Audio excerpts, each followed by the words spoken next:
We now have our book block that we've taken out of the press. It's dry and glued.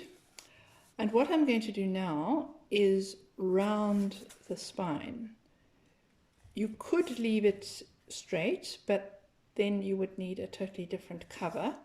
And I don't often do that. But for the purposes of this tutorial, I'm going to round the spine.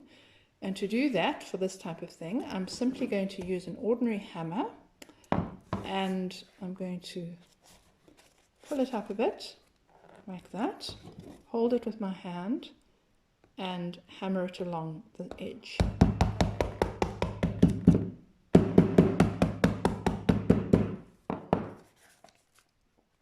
I try and ensure that what I do on the one side, I do on the other side. So a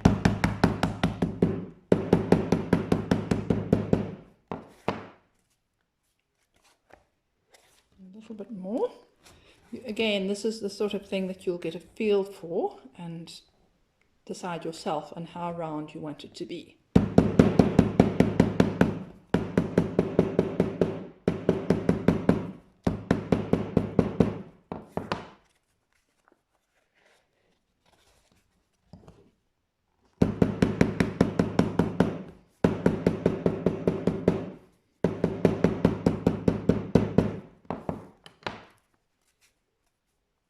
And there we have it. Headbands are the band that you see at the top and bottom of the spine. Traditionally, they were stitched. Here you can see an example of a, I don't know if you can see it so well, of a stitched headband. But with the advent of case binding, they really just became decorative, and so commercially made headbands were glued onto the top and bottom of the spine, which is what we have here. For the purposes of this project, I'm going to make a headband from a piece of cloth and a piece of string, bone folder, and to do that I use thick glue. When gluing cloth like this, you need to be careful, very careful, that you really just use a very little glue, because you don't really want it to go through. You can also do this with paper, possibly decorative paper, and there are also other various other ways you can use for making your own headbands, but this is just a simple one for now. And then I bend it over the piece of string, so the string forms a little ridge, and I use my bone folder to smooth it out. But again, being careful not to have the glue come through too much.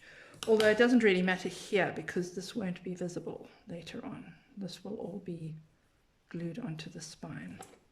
Once your headband is dry, you need to cut it and attach it to your book block.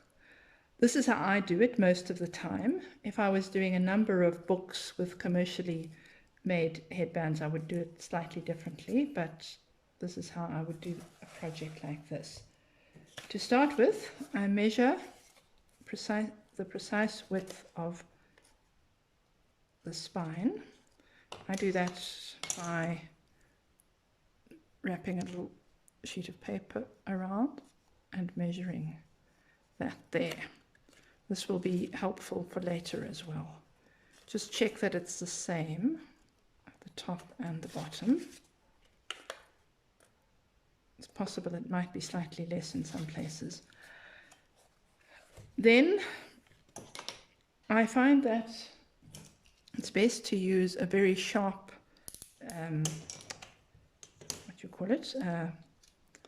Stanley knife to cut this with.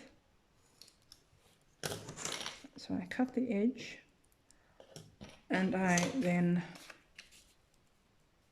measure this. You could also do this with the scissors, again, whatever works for you.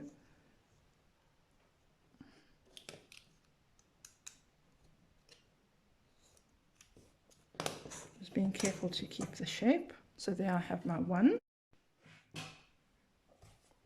Okay, I now have my two headbands, or technically a head and a tail band, and to attach them I'm using a fairly thick PVA glue, and I basically brush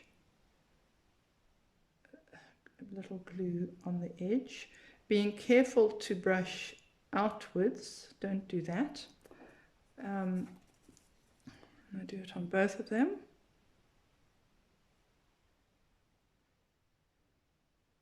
Making sure that I get the glue right along the spine from that side to that side. And then I take the headband and I basically glue it on and press it down. Be careful not to press so hard that you have glue coming up here. Although if that happens, you may have a bit too much glue. And then I do it on the other side.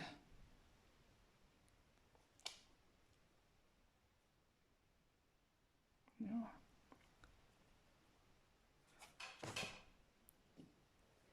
There's a little glue starting to come out, so just get rid of it.